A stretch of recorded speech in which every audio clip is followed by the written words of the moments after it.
The envelope arrived on a Tuesday.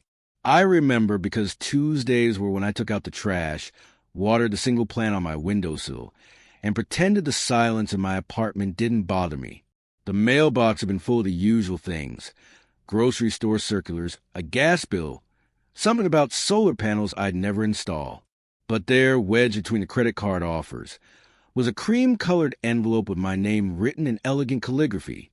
I stood in the narrow hallway of my building, holding it like it might disappear if I moved too quickly. The return address made my chest tighten.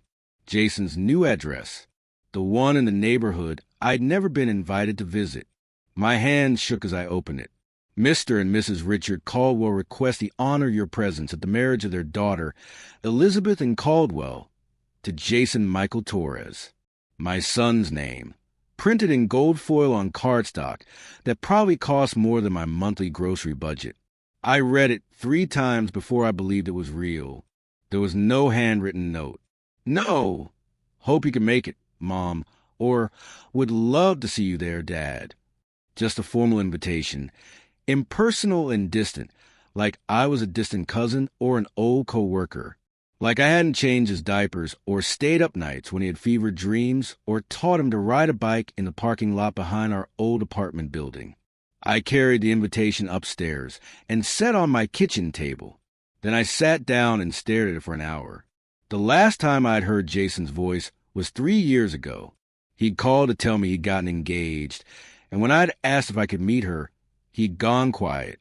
That particular kind of quiet that said more than words ever could. She's from a different world, Mom. He'd finally said, her family they're important people. Wealthy. Connected. I just think maybe it's better if we keep things separate for now. Separate, that was the word he'd used.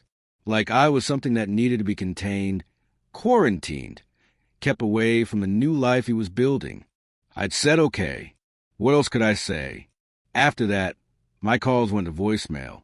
My texts turned blue and stayed unread. Birthday cards came back marked, return to sender. I'd stopped trying after the first year. Pride, maybe, or just exhaustion. You can only reach for someone so many times before your arm gets tired. I picked up the invitation again, running my thumb over the raised lettering. He was getting married. My boy, my Jason, was getting married, and he'd sent me an invitation. That had to mean something, didn't it? Even if there was no personal note, even if it felt like an afterthought or an obligation, he'd still included me. He could have left me off the list entirely. Maybe this was an olive branch. Maybe he wanted me there, but didn't know how to say it. Or maybe he just didn't want to look bad in front of his new family. I went to my bedroom and opened the closet. My clothes hung in neat rows. Practical things, mostly khakis and button-downs, a few sweaters for winter, one suit I'd worn to a business dinner 2 years ago. Nothing that would fit in at a wedding where the bride's family name was printed in gold. I pulled out the suit anyway. Navy blue. A little snug around the middle, but still respectable. I'd lost weight since I bought it, not intentionally. Just a slow erosion that happens when you eat alone and stop caring about flavor. But I gained some back, too, in the places bodies like to hold on to hurt. I stood in front of the mirror and tried to see myself the way Jason would see me. Overweight.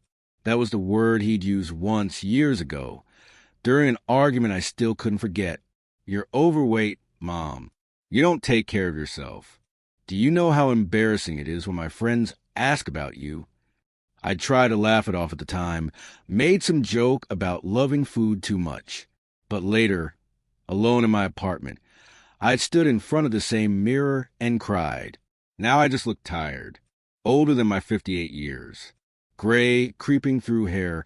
I used a dye, but didn't bother with any more. Lines around my eyes that used to crinkle when I smiled, but now just seemed permanent. Would he be ashamed of me? Probably. Did I care enough to stay home?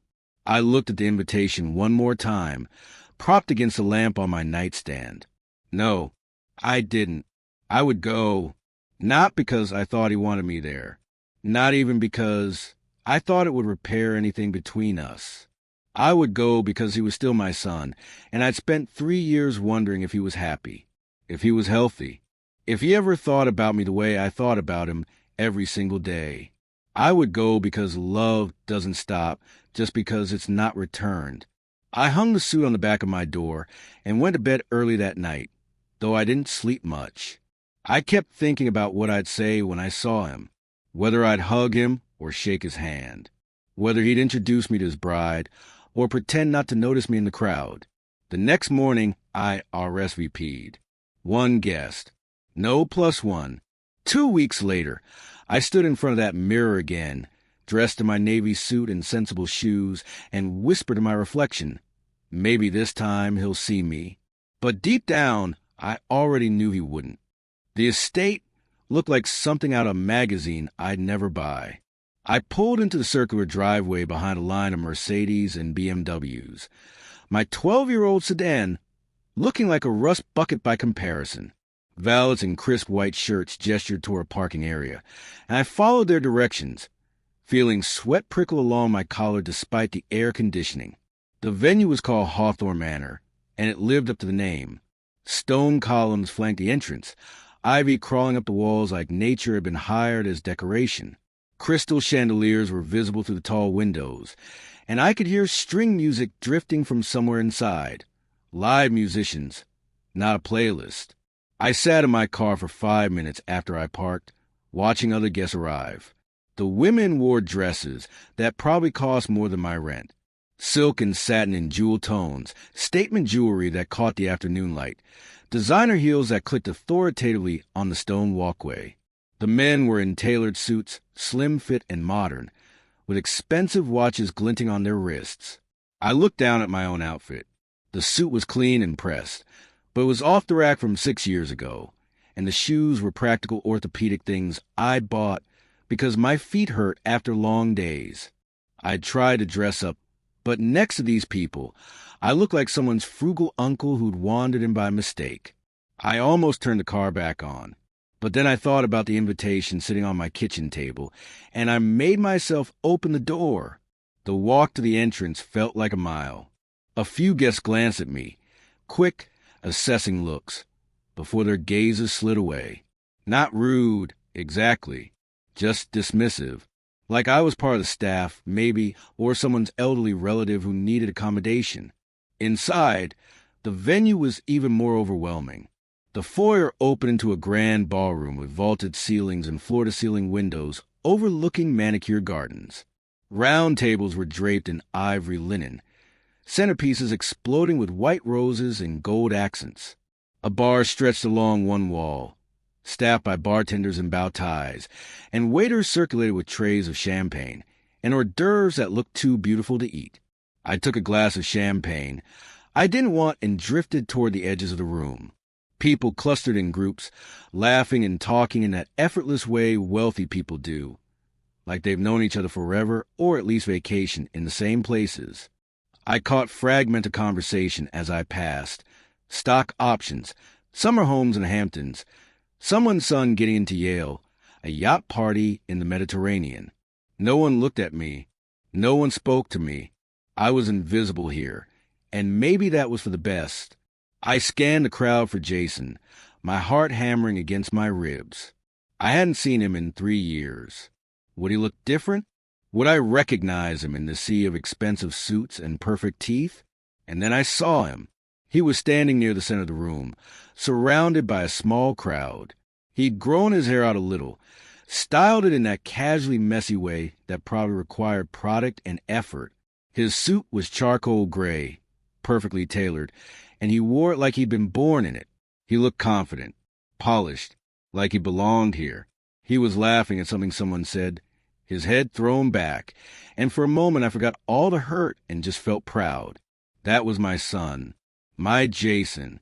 He'd grown into a man who could stand in a room like this and look like he owned it. Then his eyes swept the room and landed on me. His laughter stopped. His smile froze. For one terrible second, we just stared at each other across the crowded ballroom. I tried to smile, to offer some small gesture of acknowledgement, but my face wouldn't cooperate. He looked away first, turned back to his group, and said something that made them laugh again, but his shoulders had gone tense. He'd seen me, and he'd turned away. I clutched my champagne glass tighter and moved toward the back of the room, where a few chairs had been set up near the windows. I sat down in the last row, alone, and watched the party unfold around me. A man in an expensive suit stepped up to the microphone near the front. He had silver hair and the kind of presence that commanded attention even before he spoke. "Good afternoon, everyone. For those who don't know me, I'm Richard Caldwell, father of the bride." Applause rippled through the room. Richard smiled, confident and warm, and launched into a welcome speech about love and family and new beginnings. His voice was smooth, practiced, the voice of someone used to boardrooms and keynote addresses. I watched him and felt something hollow open in my chest. This was Jason's new family. This was the world he'd chosen. A world where fathers gave eloquent speeches, and mothers wore pearls, and everyone knew which fork to use for salad course. What did I have to offer compared to this? I looked down at the small wrapped box in my lap. I'd brought it with me, even though I debated leaving it in the car. Inside was a watch, vintage, nothing fancy, but it had belonged to my own father. I'd had it cleaned and engraved with Jason's initials years ago, waiting for the right moment to give it to him. I thought maybe today would be that moment. Now it just felt foolish. The speech ended. More applause. Richard stepped down from the microphone and was immediately surrounded by well-wishers. I watched him shake hands and accept congratulations, his smile never faltering. Across the room, Jason was talking to a beautiful young woman in a white cocktail dress. His bride, I assumed. She was petite and elegant, with blonde hair swept into an artful updo, and when she laughed, it sounded like wind chimes. She touched his arm, leaning close to whisper something in his ear. He smiled, but it didn't reach his eyes. He glanced toward the back of the room again, toward me, and this time his expression was clear. Worry, embarrassment, barely concealed panic. I looked away and focused on the garden outside the window. The roses were beautiful. Perfect blooms in neat rows, not a petal out of place. A waiter approached and offered me a canopy from his tray. I shook my head. "No, thank you." He moved on without a word. I sat there for another 20 minutes, watching my son laugh with his new family, and thought about all the ways love can be one-sided. All the ways you can be in the same room with someone and still be completely alone. Jason caught my eye one more time. I tried to smile. He looked away immediately, his jaw tight, and I knew with sudden, crushing clarity that I shouldn't have come. But I was here now, and I would stay, because maybe, just maybe, there would be a moment when he'd remember who I used to be to him, when he'd look at me and see more than embarrassment, when he'd see me at all. I held the wrapped watch tighter and waited for ceremony to begin, trying not to notice how much Jason's laugh sounded like it belonged to someone else entirely. The ceremony was beautiful. Jason and Elizabeth stood beneath an arch of white roses and promised each other forever, while 200 guests watched in reverent silence. I sat in the back row, 7 rows behind Jason's side of the family. Or what passed for it? His college roommate. A few distant cousins I'd never met. No one who really knew him. No one who'd been there when he was 8 and afraid of thunderstorms, or 12 and heartbroken over his first crush. I didn't cry during the vows. I wanted to, but my throat was too tight, and I was afraid if I started, I wouldn't be able to stop. When the officiant pronounced them husband and wife, everyone applauded. Jason kissed his bride, and the string quartet launched into something triumphant and joyful. The newlyweds walked back down the aisle together, beaming, and guests began filing out toward the cocktail hour. I stayed in my seat until almost everyone had left. Then I stood, smoothed down my suit jacket, and followed the crowd outside to the terrace. The cocktail hour was even more elaborate than the ceremony. Past appetizers on silver trays, an ice sculpture in the shape of a swan, a jazz trio playing near the garden, people clustered in groups again, champagne flutes in hand, talking and laughing like this was just another Saturday. I found a spot near the edge of the terrace, partially hidden by a potted tree, and watched. Jason was surrounded by people, friends, family, well-wishers. He and Elizabeth moved through the crowd like celebrities, accepting congratulations and posing for photos. He looked happy, lighter than I'd seen him in years, even in the brief glimpses I'd caught before today. Good. That was good. That's what I'd come here to see. I told myself that was enough. I could leave now, slip out quietly, drive home, and let him have this day without the complication of my presence. I'd seen him get married. I'd witnessed his happiness. That's what mattered. But I couldn't make myself move toward the exit. Instead, I found myself walking across the terrace, weaving through clusters of guests, my heart hammering so hard I could feel it in my throat. The wrapped watch was still in my pocket, a small weight against my hip. I just want to say congratulations. That's all. One sentence, and then I'd go. Jason was standing near the bar, Elizabeth beside him, talking to a group of older men in expensive suits. I recognized Richard Caldwell among them. They were laughing about something, their voices carrying over the jazz music. I approached slowly, waiting for a break in the conversation. Jason saw me coming. I watched his face change, the smile freezing, then slipping, his eyes widening slightly before he caught himself. He turned his body subtly, angling away from me, like maybe if he didn't acknowledge my presence, I'd disappear. I stopped a few feet away, suddenly uncertain. Jason? My voice came out smaller than I'd intended. He didn't turn around immediately. For a long, horrible moment, he just stood there with his back to me, his shoulders rigid. The men he'd been talking to fell silent, glancing between us with polite confusion. Elizabeth touched his arm. Jason? Someone's here. Finally, he turned. His face was carefully blank, but I could see the tension in his jaw, the way his hands clenched at his sides. What are you doing here? His voice was low, tight. I tried to smile. I came to see you get married. Congratulations, sweetheart. I'm so proud. Don't. He cut me off, his voice sharper now, loud enough that a few nearby guests turned to look. Don't do this here. I just wanted to. I reached into my pocket and pulled out the wrap box. I brought you something. It was your grandfather's, and I thought, I don't want it. He didn't even look at the box. His eyes were fixed on my face, and there was something in them I'd never seen before. Not just embarrassment. Something closer to disgust.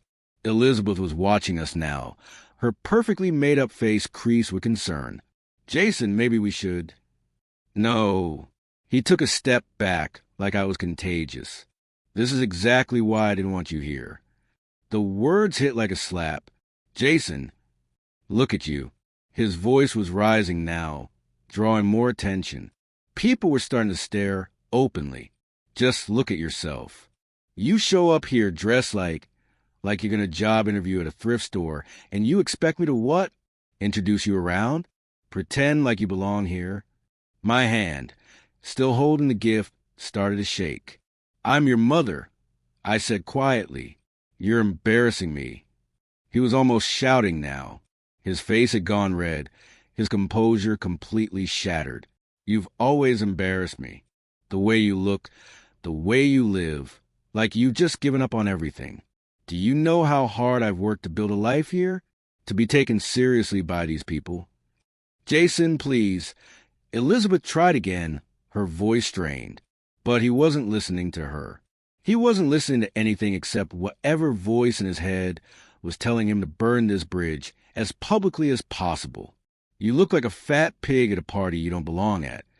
The words hung in the air like smoke. Several people gasped. Someone laughed. A nervous, shocked sound quickly stifled. I heard a woman whisper, "Oh my God, did he just..."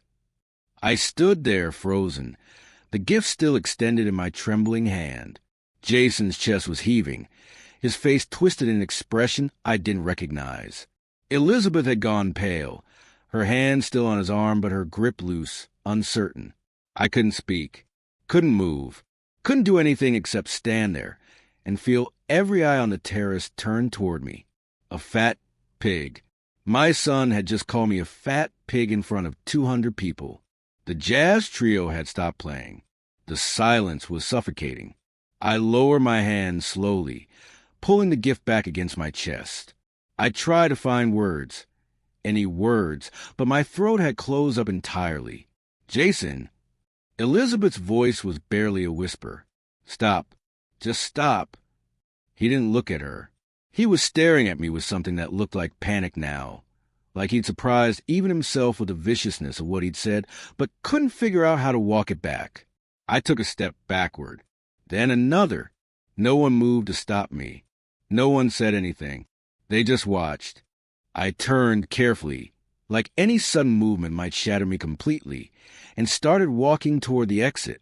The crowd parted from me, not out of respect, but because no one wanted to be associated with the spectacle I'd become.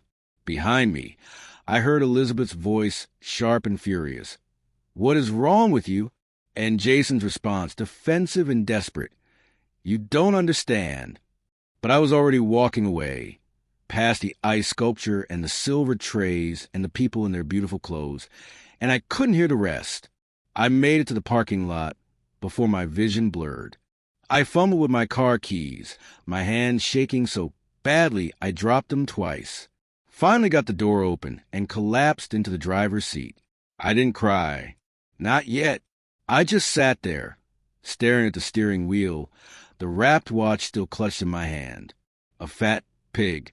I looked down at myself, at the suit I'd pressed so carefully this morning, at the sensible shoes I'd chosen because I knew I'd be standing for hours, at my hands, weathered and thick-fingered and nothing like Elizabeth's delicate, manicured ones. Maybe he was right. Maybe I was exactly what he said I was. I was about to start the engine when I heard footsteps approaching. I looked up, expecting, hoping, despite everything, to see Jason. But it wasn't Jason. It was Richard Caldwell.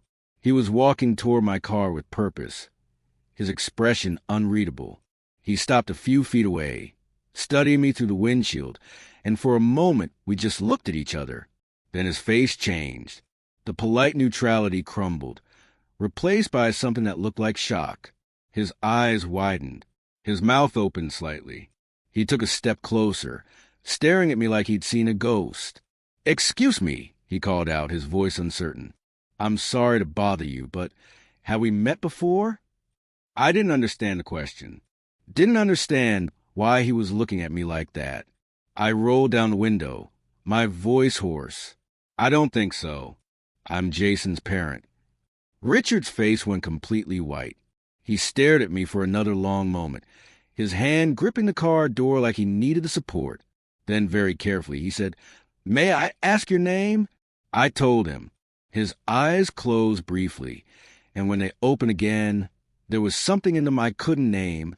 Recognition, horror, disbelief. He swallowed hard. I didn't realize. "I'm so sorry for what just happened back there." "You don't need to apologize," I said quietly. "You didn't do anything." But he wasn't listening. He was pulling out his phone, his hands unsteady, already stepping away from my car. "Please," he said, "please don't leave yet. Just give me 5 minutes." He walked away quickly, phone pressed his ear, his voice low and urgent. I sat in my car and watched him pace near the entrance, gesturing sharply as he spoke to whoever was on the other end of that call. And I couldn't shake the feeling that everything was about to change. I should have driven away. Every instinct I had was screaming at me to start the engine, pull out of this parking lot, and never look back. But something about Richard Caldwell's reaction had pinned me in place. The way he'd looked at me, not with pity or awkwardness, but with genuine shock, like he'd just solved a puzzle he hadn't known existed. I stayed in the driver's seat, windows rolled up now, watching him through the windshield. He was still on the phone, pacing in tight circles near the entrance. His free hand kept running through his silver hair, messing up what had probably been a carefully styled look. Even from this distance, I could see the tension in his shoulders, the way he kept glancing back toward the parking lot, toward me, like he was making sure I hadn't disappeared. After about 3 minutes, he ended the call and walked back toward my car. This time his expression was more controlled, but there was something in his eyes I couldn't quite read. Respect? Fear? I didn't know him well enough to tell. He tapped gently on my window. I hesitated, then rolled it down again. "I'm sorry," he said immediately. "I know this is strange. I know you probably want to leave, and I don't blame you after what happened in there. But would you be willing to come inside for just a moment? There's a private room near the office. We could talk." "I don't think that's a good idea. Please." His voice cracked slightly on the word. "Just 5 minutes. I promise I won't keep you longer than that." I looked past him toward the venue. Through the windows, I could see people moving around, the party continuing like nothing had happened, like my humiliation had already been absorbed into the afternoon's entertainment and forgotten. "Why?" I asked. "What could we possibly have to talk about?" Richard opened his mouth, then closed it again. He seemed to be weighing his words carefully. "Because I think there's been a terrible misunderstanding. And because I need to confirm something before I say anything else." There was something in his tone, a desperate sincerity, that made me pause. Against my better judgment, I turned off the engine and opened the car door. Richard stepped back to give me space, then gestured toward a side entrance I hadn't noticed before. "This way. We won't have to go through the main party." We walked in silence. He held the door open for me, and I followed him down a quiet hallway lined with black and white photographs of the estate's history. The sounds of the party faded behind us, replaced by the muffled click of our footsteps on hardwood floors. He opened a door marked private and ushered me into a small sitting room, probably an office or study that had been temporarily cleared for the wedding. 2 leather chairs sat across from each other, a small table between them. "Please sit," Richard said. I remained standing. "What is this about?" He didn't sit either. Instead, he pulled out his phone again and opened something, a photo. It looked like his hands were still unsteady. "I need to ask you something, and I need you to be honest with me." He looked up, meeting my eyes directly. "Are you the person who acquired Caldwell Industries last year?" The question hit me like cold water. I stared at him, my mind racing. Caldwell Industries.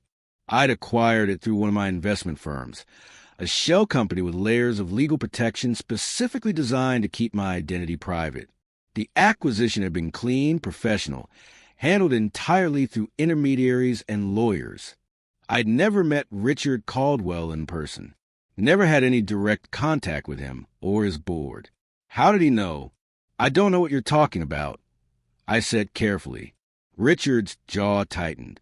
"Please, don't insult my intelligence. I've spent the last 8 months trying to figure out who really controls my company.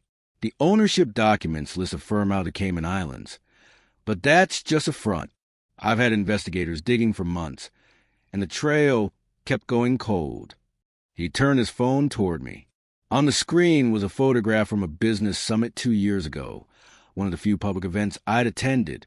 I was thinner in the photo, wearing an expensive suit, standing between 2 other investors I'd been working with at the time. My hair was darker then.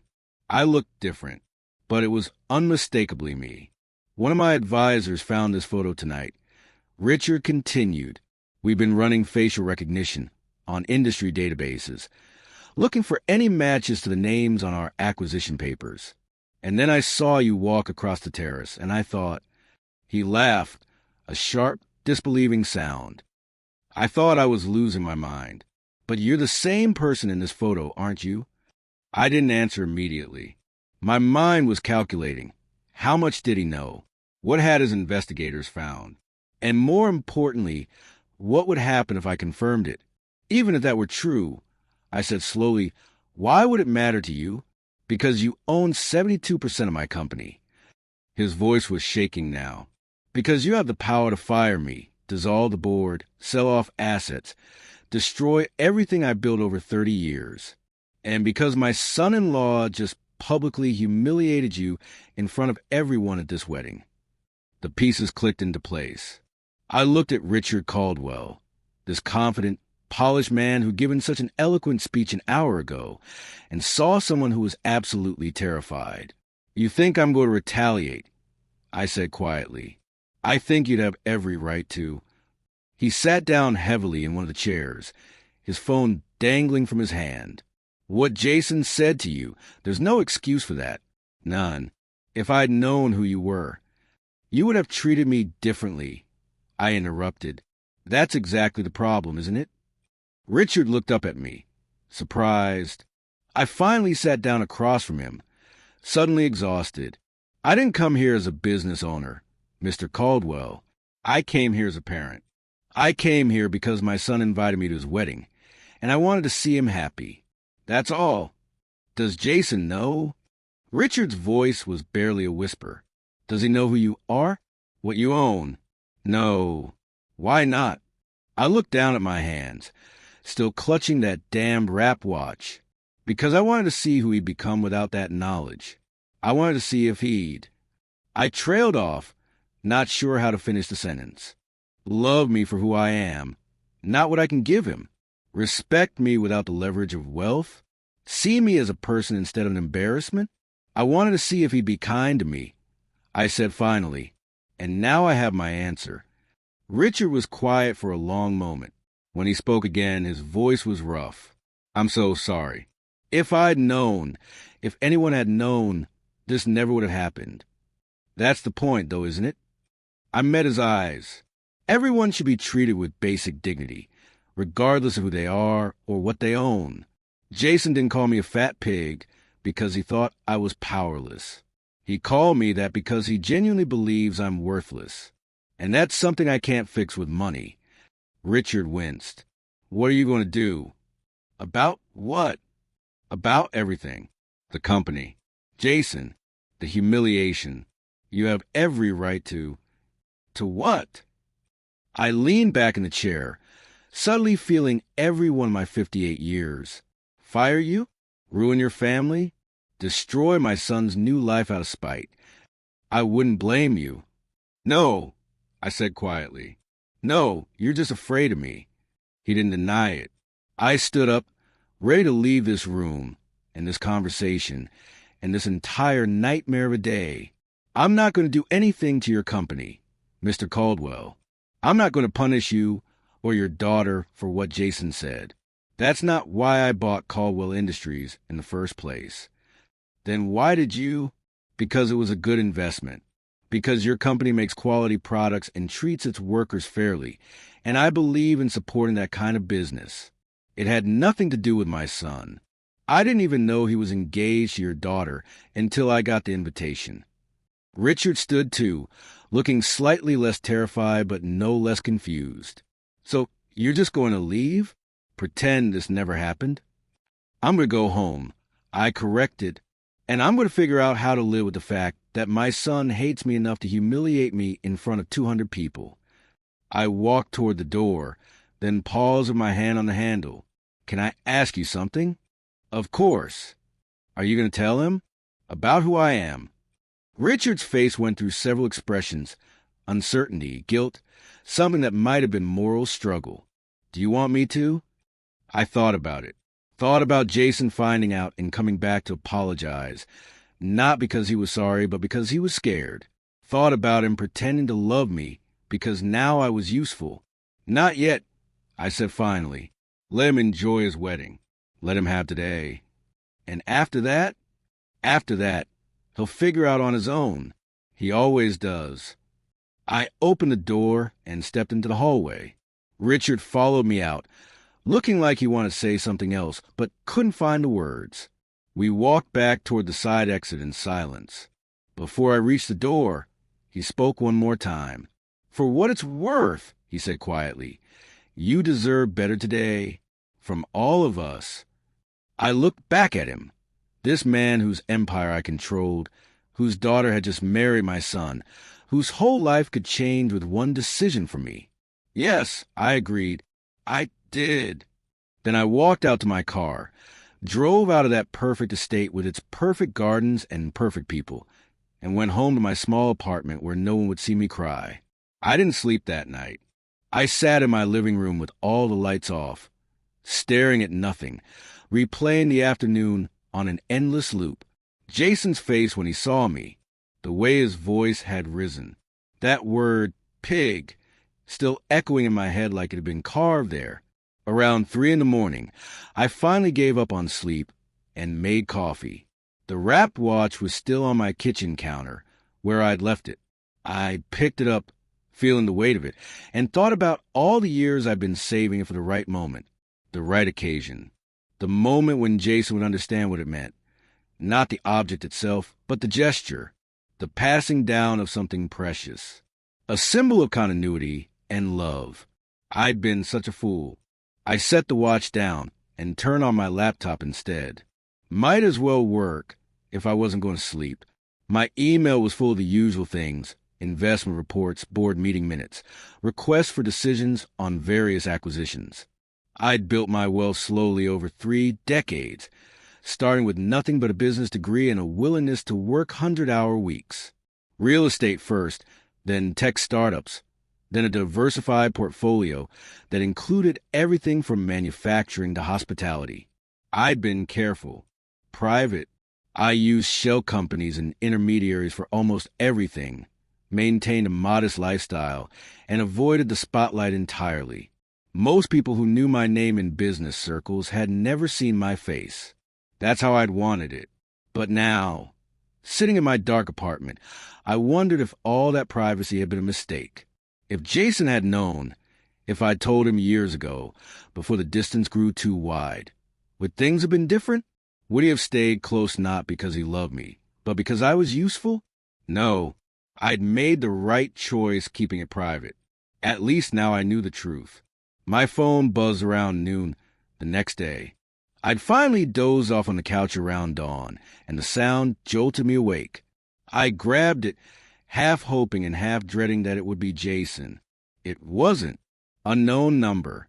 I almost didn't answer, but something made me pick up. Hello, is this? A woman's voice, young and uncertain. I'm sorry, I got this number from Richard Caldwell. This is Elizabeth, Jason's wife. I sat up slowly, my heart starting to pound. Yes, this is me. I'm so sorry to bother you. She sounded like she'd been crying. I needed to call. What Jason said yesterday was unforgivable. I've been up all night trying to understand how he could. Her voice broke. I'm so sorry. You didn't deserve that. I closed my eyes. Thank you for calling. I don't know if this matters, but my father told me who you are, what you own, and I think Jason needs to know. He needs to understand what he's done. No, I said firmly. Please don't tell him. Not yet. But, Elizabeth, if he apologizes now, I'll never know if it's real or just fear. Do you understand? She was quiet for a long moment. I think so, but this isn't right. What he said, the way he treated you, that's not the person I thought I was marrying.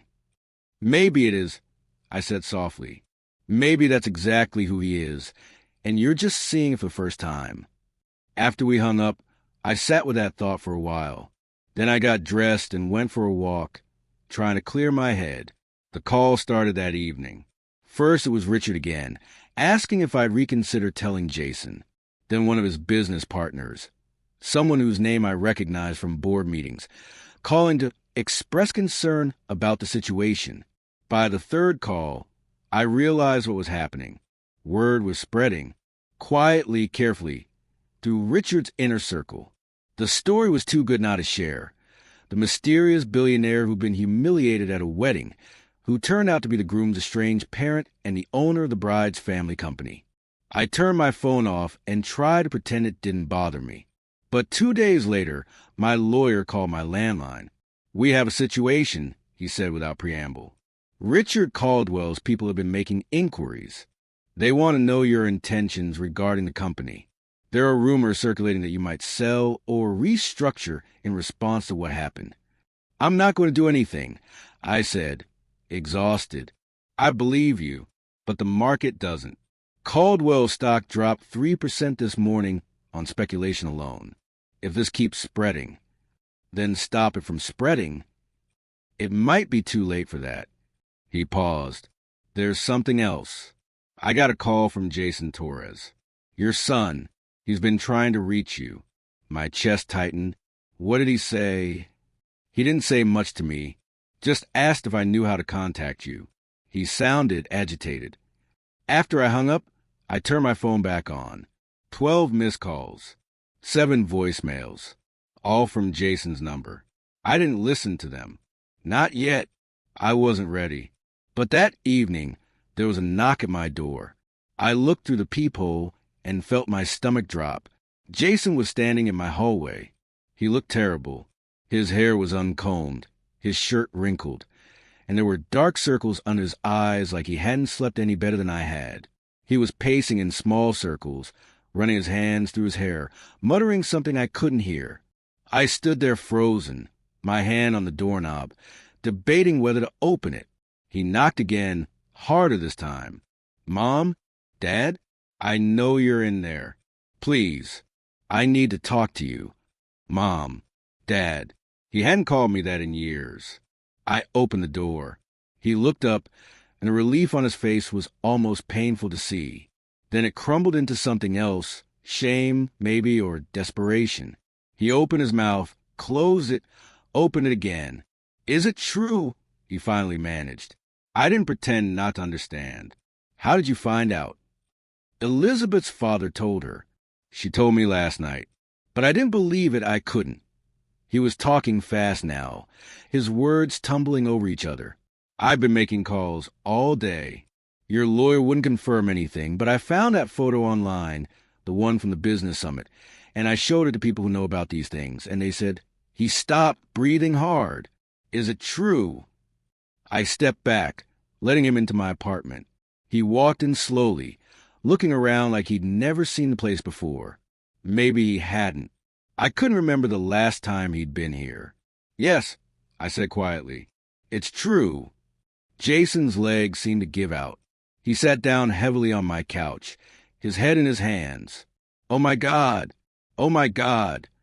I stayed standing, keeping distance between us. How long?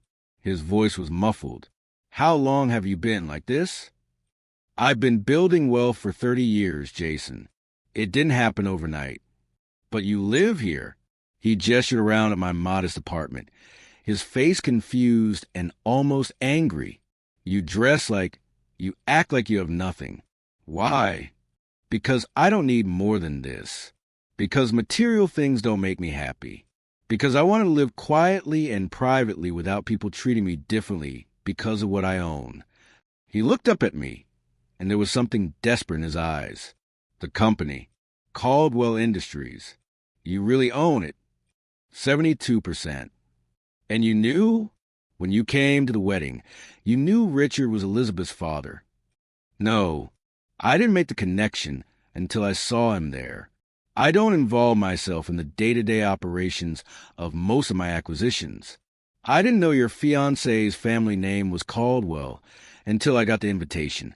And even then it didn't occur to me it was the same company. Jason was shaking his head slowly, like he was trying to reorganize his entire understanding of reality. I called you He couldn't finish the sentence. In front of everyone. In front of Richard. In front of all those people. Yes, I said. You did. I didn't know.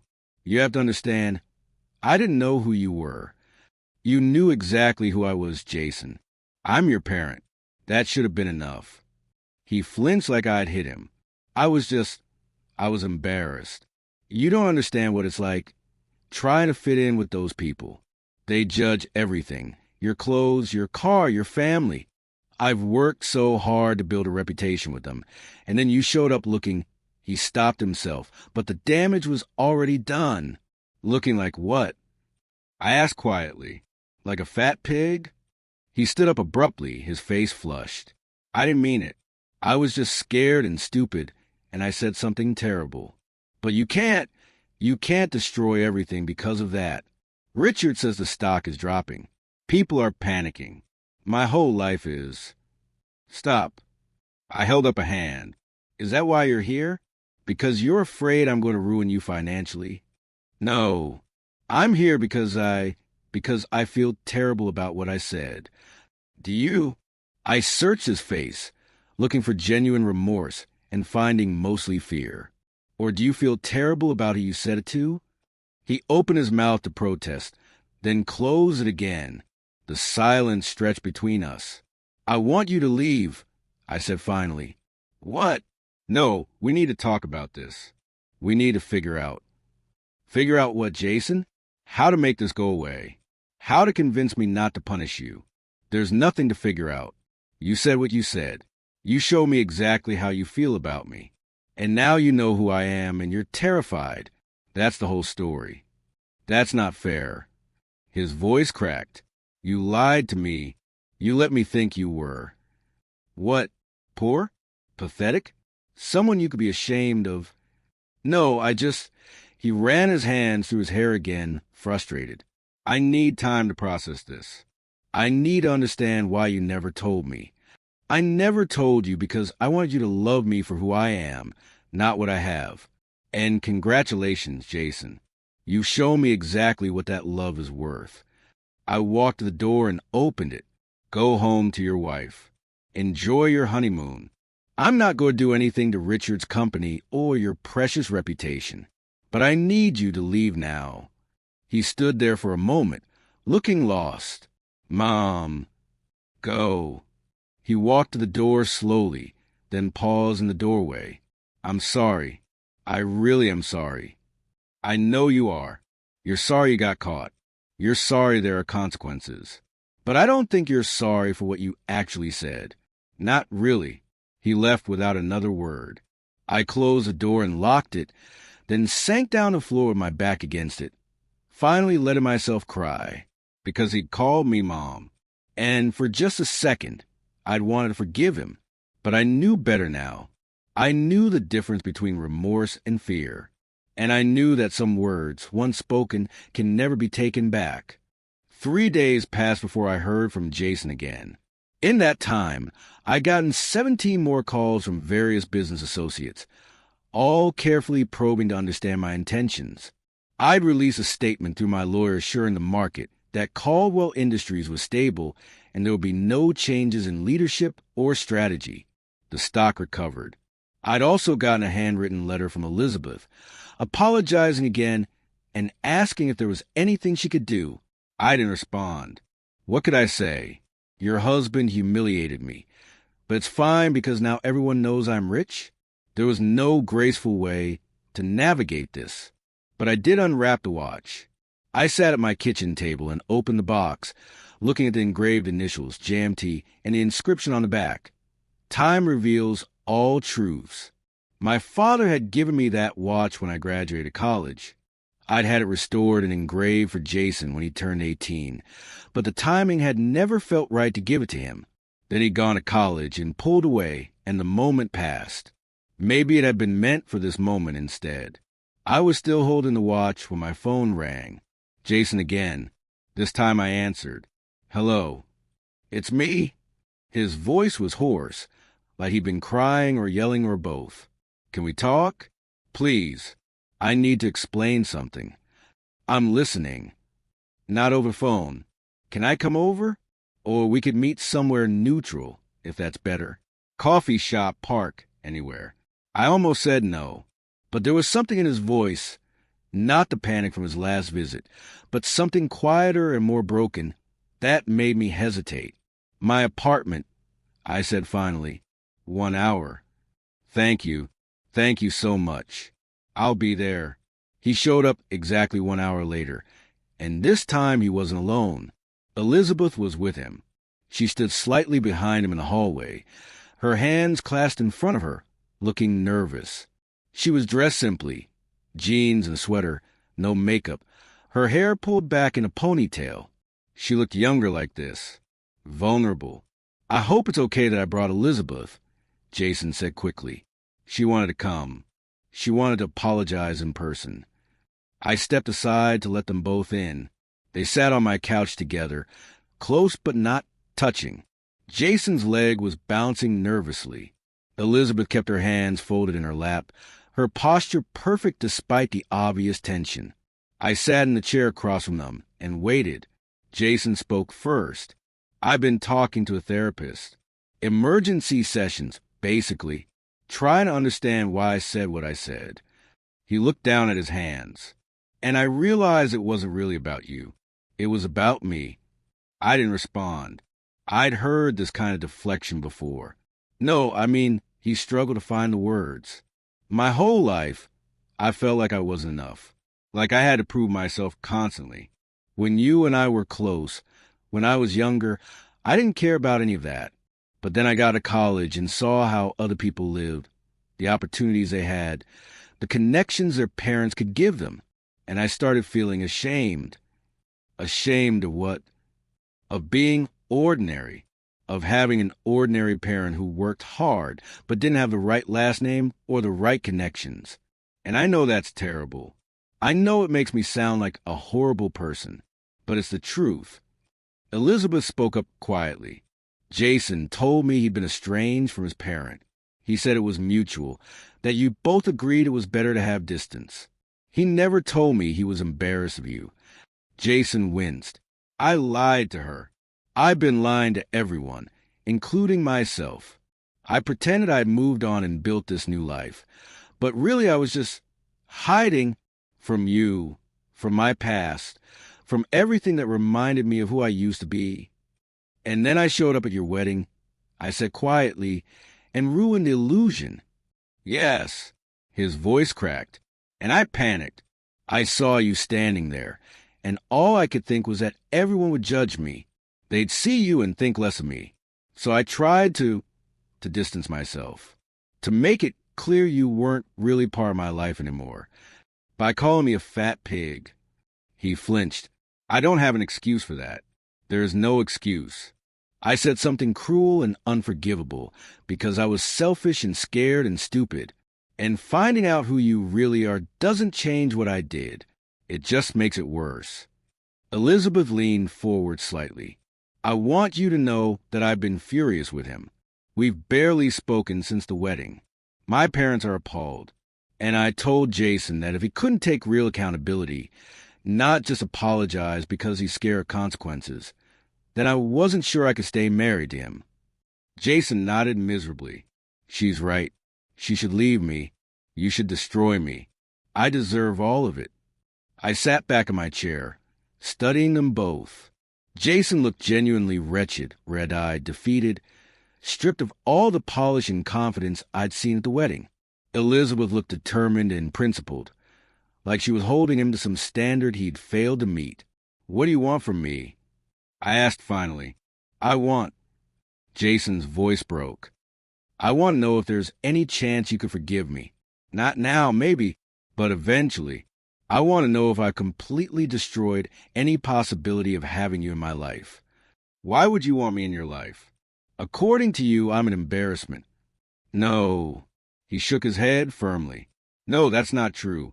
That's the lie I told myself to justify pushing you away. The truth is I miss you. I've missed you for years. I missed you at my college graduation, and when I got my first real job, and when I proposed to Elizabeth. I missed having a parent who actually cared about me, not about what I could do for them. And yet, when I showed up to care, you humiliated me. I know. Tears were running down his face now. I know, and I hate myself for it. I hate that I hurt you. I hate that I said those things. And I know that finding out you're wealthy doesn't change anything, because you deserve an apology even if you had nothing. Even if you were exactly what I accused you of being, it would still be wrong. Elizabeth put her hand on his arm, a small gesture of support. We don't expect you to forgive him, she said softly. We just wanted you to know that Jason is trying to understand what he did, and that I won't let him pretend it didn't happen or minimize it. I looked at this young woman, barely 26, thrust into the middle of a family drama she'd done nothing to create, and felt a flicker of sympathy for her. You're a good person, Elizabeth, I said. Better than Jason deserves right now. She met my eyes steadily. I hope he becomes a person who does deserve it, but that's up to him. We sat in silence for a moment. Jason was openly crying now, his shoulders shaking, all his carefully constructed dignity completely gone. And despite everything, despite the hurt and the humiliation and the cruel words that still echoed in my head, I felt something shift in my chest. Not forgiveness. Not yet, but maybe possibility. I'm not ready to have a relationship with you. I said finally. What you said hurt too much, and I need time to figure out if I can trust you again. Jason nodded, wiping his eyes. I understand, but I'm not going to punish you financially. I'm not going to interfere with your job or your life. The business is business. This is personal. They're separate things. You don't have to. I know I don't have to. I'm choosing to. Because despite everything you said and did, you're still my son. And I still love you, even when I don't like you very much. Fresh tears spilled down his face. I don't deserve that. No, I agreed. You don't. But love isn't always about deserving. Elizabeth squeezed Jason's arm, and I saw something pass between them. Relief, maybe, or hope. I want you to do something for me. I continued. Both of you. Anything, Jason said immediately. I want you to think about the kind of person you want to be. Not the person you think you need to be to impress other people. Not the version of yourself that fits in at fancy parties. The actual person you want to be when no one's watching, and there's nothing to prove. Jason nodded slowly. And once you figure that out, I want you to work on becoming that person. Really work on it. Therapy, self-reflection, whatever it takes. And maybe once you've done that work, we can try to rebuild something. How will I know when I'm ready? His voice was small, childlike. I thought about the watch still sitting on my kitchen table. About all the years I'd waited for the right moment. You'll know, I said, and so will I. They left about 20 minutes later. Elizabeth hugged me at the door, a brief, genuine embrace that surprised me. Jason looked like he wanted to do the same, but didn't dare. I let him go without touching him. After they left, I sat at my kitchen table and picked up the watch again. Time reveals all truths. Maybe that was a real gift I could give Jason. Not the watch itself, but time. Time to grow up. Time to understand what he'd done. Time to become someone worthy of forgiveness. And time for me to heal enough to offer it. I put the watch back in its box and set it on a high shelf in my closet. Not yet, but maybe someday. I thought that would be the end of it. Jason and Elizabeth would go on their honeymoon. I'd go back to my quiet life. And eventually, maybe we'd find some way to coexist. Not as we've been before, but as something new. Something more honest, even if it was more distant. But 3 days later, my phone rang at 7 a.m. It was Richard Caldwell, and he sounded panicked. I'm so sorry to call this early, he said without preamble. But there's a situation, and I thought you should know about it before you hear it from someone else. I sat up in bed, instantly alert. What kind of situation? It's Jason. He's at my house right now, and he's not handling things well. Elizabeth called me 20 minutes ago. They were supposed to leave for their honeymoon yesterday. But Jason had some kind of breakdown. He's been drinking, saying things that worry me. Things about worthlessness and failure, and Richard's voice caught. I'm worried about him. Elizabeth is worried about him. And I know you said you needed space, but I thought you should know. My heart was pounding. What kind of things is he saying? He keeps talking about how he's destroyed everything. How he doesn't deserve to be alive. Elizabeth took away his car keys because she's afraid he might. He didn't finish the sentence. I was already out of bed, pulling on clothes. I'm coming over. Text me your address. Are you sure? I don't want to pressure you. Text me the address, Richard. I drove to the Caldwell estate, doing 15 over speed limit the whole way, my mind racing. Jason had always been emotional, even as a child. Quick to anger, quick to tears. Everything felt at maximum intensity. I thought he'd outgrown it, but maybe he'd just learned to hide it better. Or maybe the weight of what he'd done had finally broken through whatever walls he'd built. Richard was waiting at the door when I arrived. He looked like he'd aged 5 years in the past week, his face drawn, his expensive polo wrinkled like he'd slept in it. "Thank you for coming," he said quietly. "He's in the study. Elizabeth is with him, but he's not really responding to her. He just keeps drinking and saying he stopped, shaking his head. You should see for yourself." He led me through the house, still beautiful even in daylight, still the kind of place that screamed wealth and privilege, to a dark wood-paneled study. The door was ajar, and I could hear voices inside. Elizabeth's voice pleading, "Jason, please. You need to stop drinking and talk to me. We can fix this." And Jason's voice, slurred and broken, "Can't fix it. Can't fix anything. Ruined everything. Always ruin everything." I pushed the door open. Jason was sitting on the floor, his back against a leather sofa, an empty glass in his hand, and a bottle of expensive scotch on the floor beside him. He was still in pajamas, rumpled, stained, and his hair was a mess. He looked up when I entered, and his face crumpled. "No," he said, his voice thick. "No, you shouldn't be here. Don't want to see you. Can't see you." Elizabeth was kneeling beside him, tears on her face. She looked up at me with desperate relief. "He's been like this since last night. He won't sleep, won't eat. He just keeps drinking and saying terrible things about himself." I moved slowly into the room, keeping my voice calm. "Jason, look at me." He shook his head violently. Can't look at you. Every time I close my eyes, I see your face. The way you look when I, he couldn't finish. His whole body was shaking. I sat down on the floor across from him, ignoring Elizabeth's surprised expression. "I'm right here, and I'm looking at you. Shouldn't be here." He was crying now, harsh, ugly sobs. "Shouldn't waste your time. I'm garbage. Said you were, called you." He grabbed the bottle and took a long drink straight from it. I reached out and gently took the bottle from his hand. He didn't resist. "Jason, listen to me. What you said was cruel. It hurt me deeply. But it doesn't make you garbage." "Yes, it does." He looked up at me with bloodshot eyes. "Know what else I did? After you left the wedding? Laughed about it.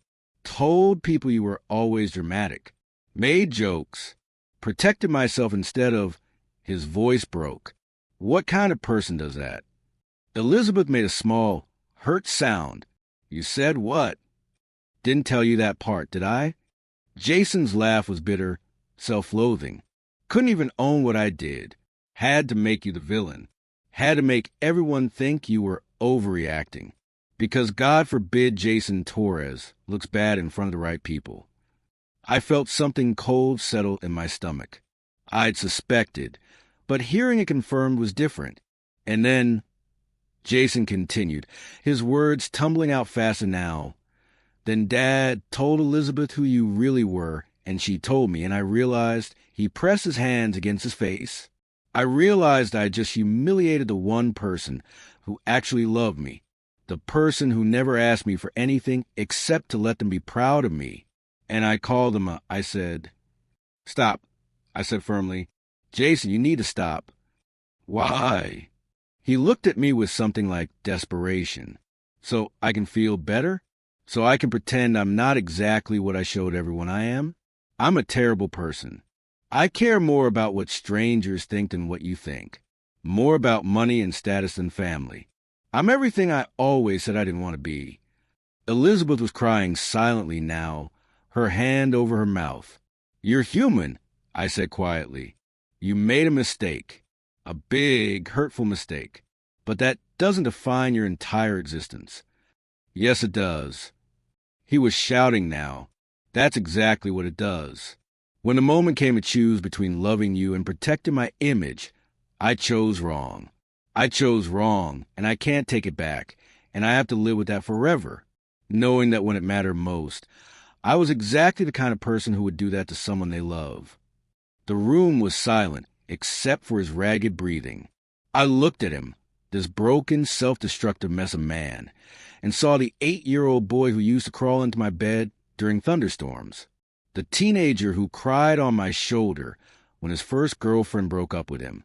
The young man who'd hugged me so tight at his high school graduation and whispered, "Thank you for everything." That person was still in there somewhere, buried under layers of insecurity and social climbing and fear, but still there. You want to know what really hurt me? I said finally.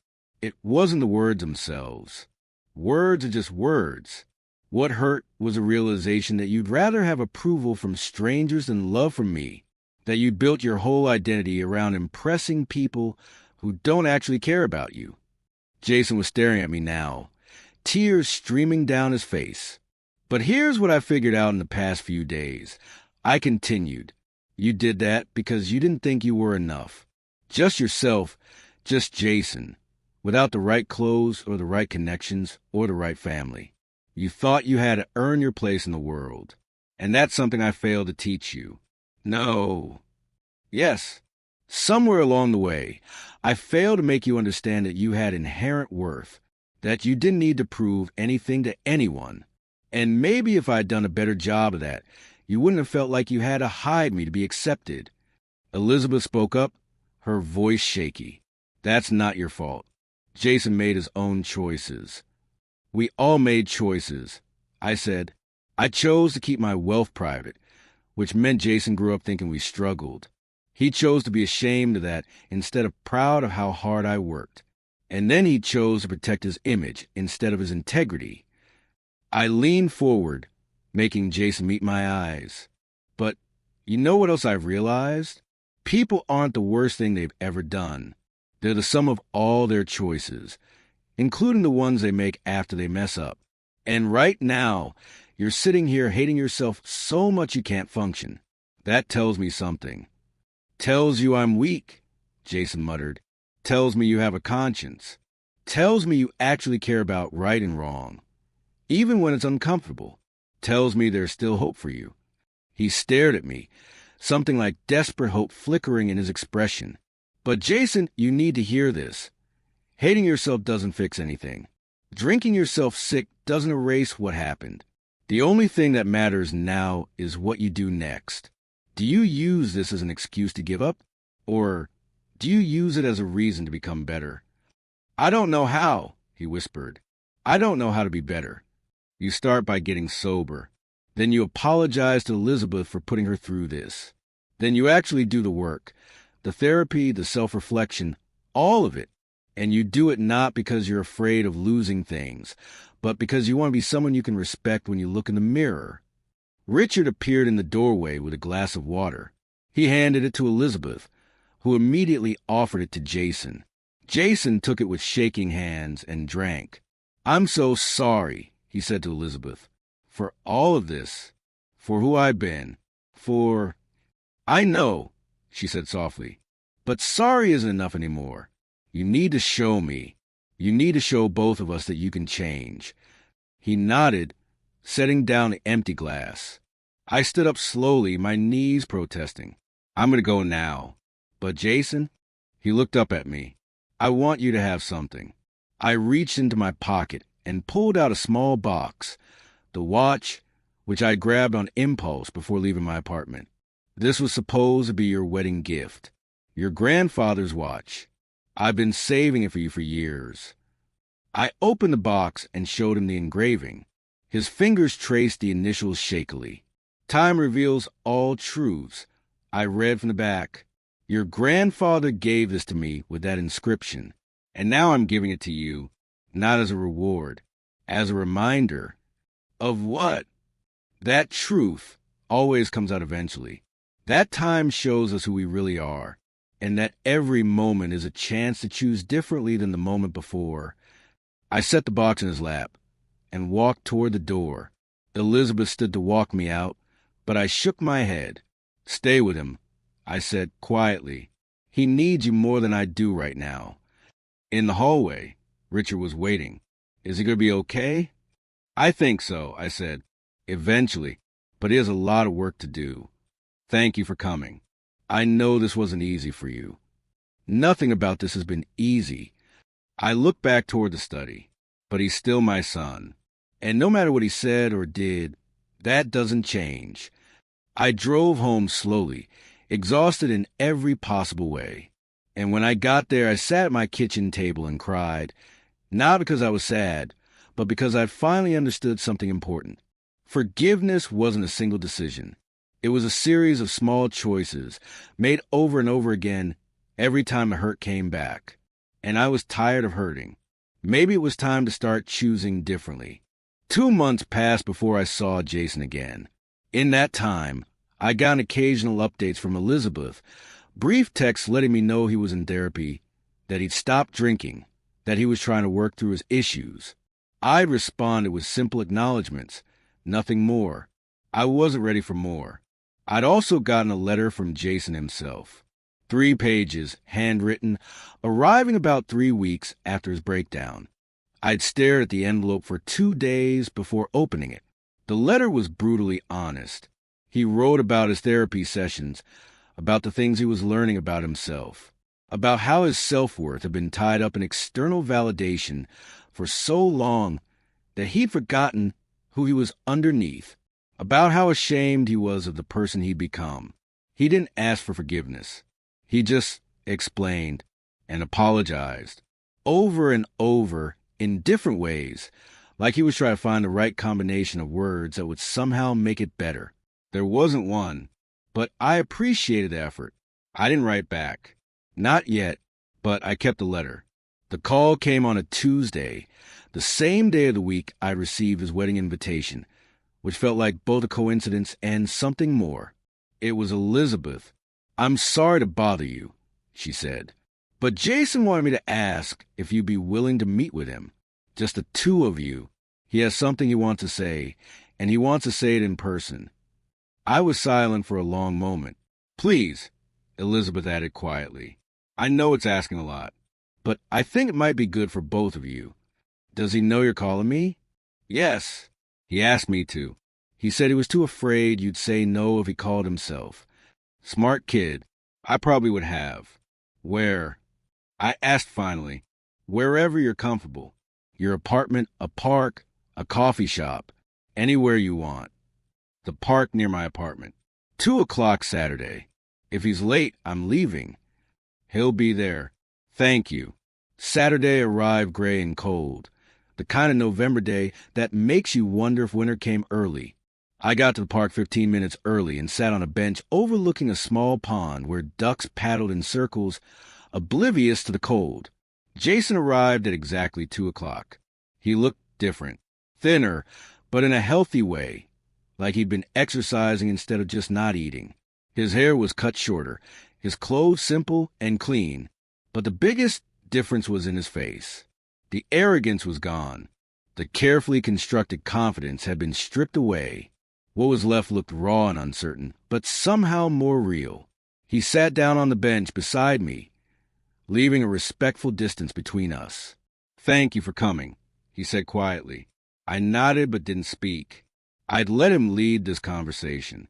He was quiet for a moment, watching the ducks. Then he reached into his jacket pocket and pulled out the watch I'd given him. He turned it over in his hands, studying the engraving like he was seeing it for the first time. "I wear this every day now," he said. "Elizabeth asked me why once, since I have a phone and don't really need a watch. I told her it's because I need the reminder." "Reminder of what?" "That time reveals all truths. That I can't hide from who I was or what I did. That every moment is a chance to choose differently." He looked at me. "You were right about all of it." I studied his face, looking for signs of performance or manipulation. I didn't see any. Just exhaustion and something that looked like genuine humility. "My therapist had me do an exercise," Jason continued. "She asked me to write down every time in my life when I chose image over integrity. When I chose what people thought over what was right." He laughed, but there was no humor in it. It was a long list, really long. And you know what the worst part was? "What?" Most of them were small things. Little moments where I could have been honest or kind or brave, and instead I chose to look good, to fit in, to be liked by people whose opinions shouldn't have mattered. He turned the watch over again. The wedding was an anomaly. It was just the biggest and most public version of something I'd been doing for years. A duck waddled up to the bench, looking for food. When we didn't produce any, it waddled away, unbothered. "I've been thinking a lot about that night," Jason said. "The night I broke down at Richard's house. I was so drunk, and everything felt like it was ending. But you know what I remember most clearly?" "What?" "You sitting down on the floor with me. You didn't have to do that. You could have stayed standing, kept that distance, reminded me of how much I'd hurt you. But you got down on my level." His voice cracked slightly. "Even after everything I'd said and done, you still saw me as someone worth sitting with." I felt my throat tighten. "You're still my son, Jason." "I know. And that's what I've been trying to understand. How you can still love someone who hurt you that badly. How you can choose to show up for them even when they don't deserve it." He looked down at the watch. "My therapist says it's called grace. Unearned, undeserved kindness. And she says most people never learn how to give it or receive it. What do you think?" "I think I've spent my whole life trying to earn things. Approval, respect, love. I thought everything had to be deserved or it didn't count. And when you gave me this watch, when you showed up that night, when you didn't destroy my life even though you could have, I didn't know what to do with it, because I knew I hadn't earned any of it."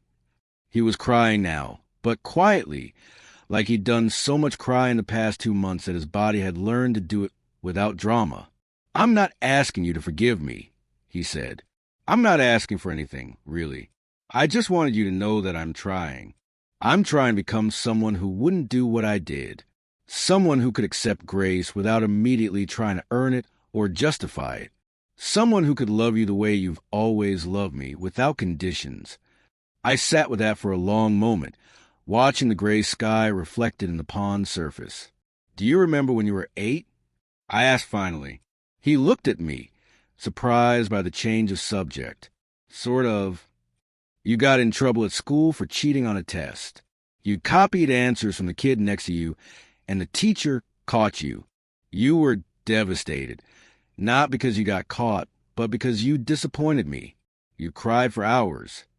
Jason nodded slowly. "I remember. I asked you why you did it, and you said you were afraid of getting a bad grade. Afraid I'd be disappointed if you weren't smart enough. And I told you something I don't think you ever really understood." "What?" "I told you that I'd rather you fail honestly than succeed by cheating. That who you were mattered more to me than what you achieved. That I loved you for being you, not for being perfect." I looked at him. "Do you understand that now?" "I think so." He wiped his eyes. "I think I've spent 20 years trying to be perfect for other people, and I forgot that the one person who mattered never asked me to be anything but honest. I'm not going to lie to you, Jason. What you said at that wedding, what you did, it damaged something between us. I don't know if it can be fully repaired." He nodded, accepting this. "But," I continued, "I also don't want to spend the rest of my life carrying that hurt. I don't want to be the parent who holds grudges and keeps score. So I'm going to try to let it go. Not all at once. Not perfectly. But little by little, choice by choice, until it doesn't hurt as much. That's more than I deserve. Probably. But grace isn't about deserving. It's about choosing to love someone even when it would be easier not to." We sat in silence for a while. A light rain started to fall, barely more than mist, and the park began to empty out, but neither of us moved. "Can I ask you something?" Jason said finally. "Of course. Why didn't you ever tell me? About the money, the companies, everything. If I'd known, if you'd known, you would have loved me for what I could give you instead of who I am. And I would have spent the rest of my life wondering if it was real. But I could have helped, or you could have helped me. We could have had a relationship built on transactions instead of love. No, thank you." I looked at him. "Money changes people, Jason. It changes how they see you and how they see themselves. I wanted you to know me without that filter, to love me or not love me, based on who I actually was. And instead I was ashamed of you. Yes, And that told me something important. It told me that you weren't ready, that you needed to grow up and figure out what actually mattered before wealth could be part of our relationship. Jason was quiet for a long time. Then, am I ready now? I considered the question carefully. I don't know. Are you? I want to be. I'm trying to be. Then keep trying. Keep doing the work. Keep choosing integrity over image. And maybe eventually you'll get there. He nodded. Can I stay in touch? Not constantly. Not pushing for more than you're ready for. Just occasional contact. So you know I'm still trying. I thought about it. About whether I could handle regular reminders of the hurt. About whether it would help or hinder my healing. Once a week, I said finally. You can call once a week. Just to check in. But if it's too much, if I need more space, I'll tell you.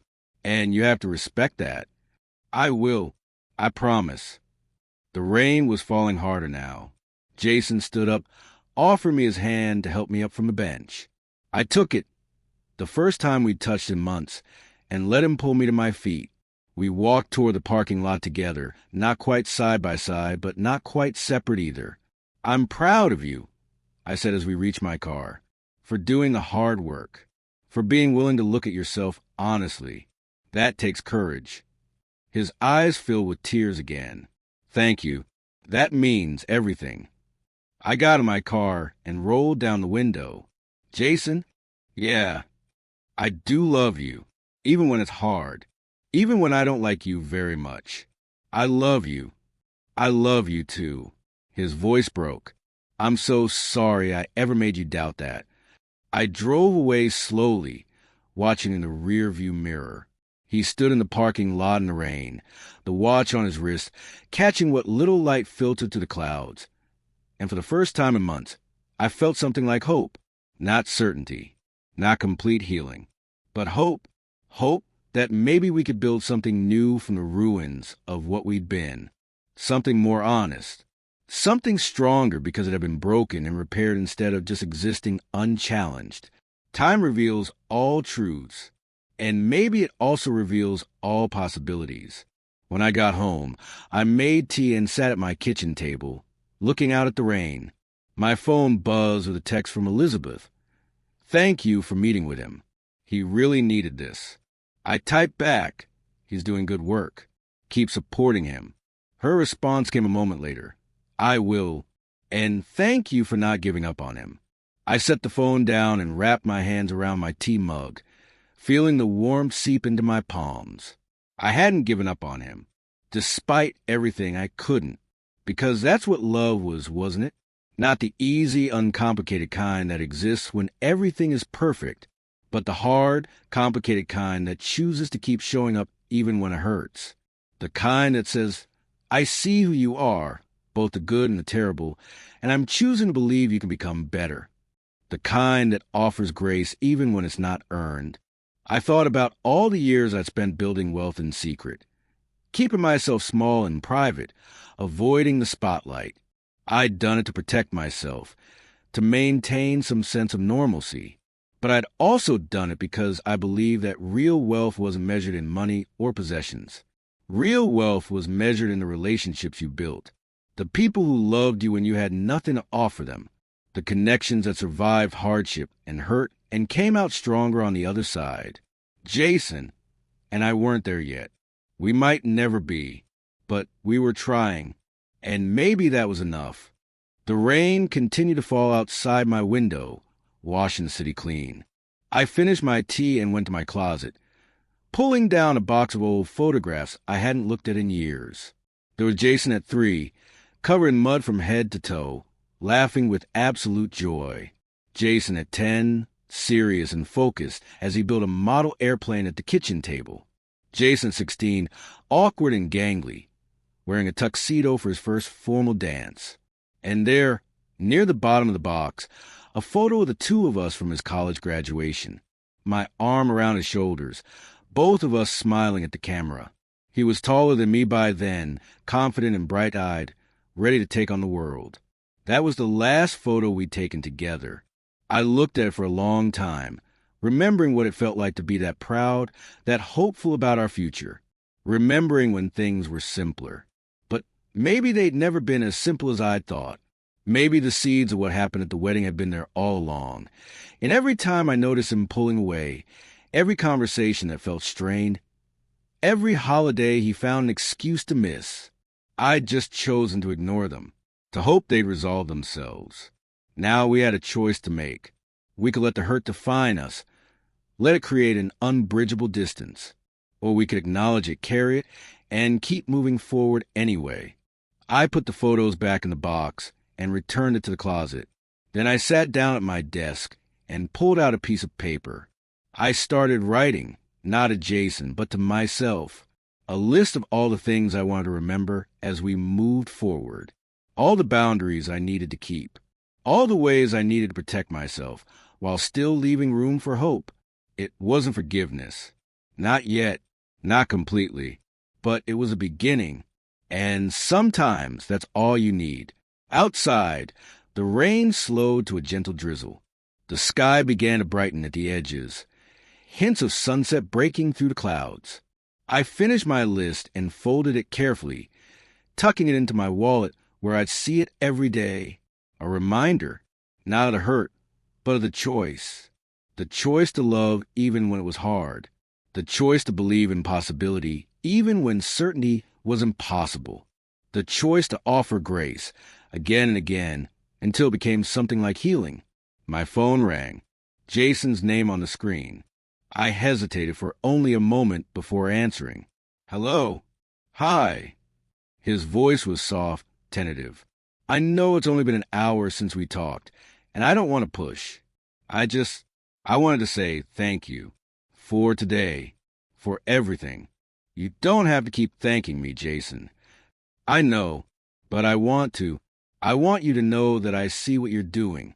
I see how hard it is for you to even talk to me. And I want you to know that I'm not taking it for granted. I close my eyes, feeling that familiar tightness in my chest. I know you're not. Okay, good. I'll let you go now. I'll call next week like we agreed. Jason? Yeah, I'm proud of you. I mean that. Silence on the other end. Then quietly, that's all I ever wanted to hear. After we hung up, I sat in the growing darkness of my apartment, not bothering to turn on the lights. And for the first time in months, I felt something like peace. Not because everything was fixed, not because the hurt had disappeared, but because I'd made a choice. I'd chosen to believe in redemption, to believe that people could change, to believe that love, real, complicated, difficult love, was worth the risk of being hurt again. I'd chosen grace. And in choosing it for Jason, I'd somehow found a way to offer it to myself too. The sky outside my window had turned deep purple, the last traces of sunset fading into night. I finally stood and turned on a lamp, filling the room with warm light. Tomorrow would come with its own challenges. Jason would have setbacks. I would have moments of doubt. The hurt wouldn't disappear overnight, but we would keep trying. We would keep choosing love over resentment, hope over bitterness, grace over judgment. And maybe, eventually, we would find our way back to something that looked like family. Not perfect, not like it used to be, but real, honest, built on truth instead of illusion. I made myself dinner and ate it slowly, savoring each bite. Then I settled onto my couch with a book, the same routine I'd followed for years. But something was different now. The silence in my apartment didn't feel quite so heavy. The solitude didn't feel quite so lonely, because I wasn't alone anymore. Not really. I had a son who was trying, a daughter-in-law who cared enough to hold him accountable, and a future that was uncertain but no longer hopeless. I had time, and time, as my father's watch reminded me every day, reveals all truths, including the truth that love, real, enduring, unconditional love, is the only thing that really matters in the end. Everything else is just noise. I turned the page of my book and kept reading, the lamp casting soft shadows on the walls, the city settling into its nighttime rhythm beyond my windows. And somewhere across town, I imagine Jason looking at his watch, reading the inscription, and making the same choice I was making. The choice to keep trying. The choice to believe. The choice to love. Even when it's hard. Especially when it's hard. Because that's what makes it real.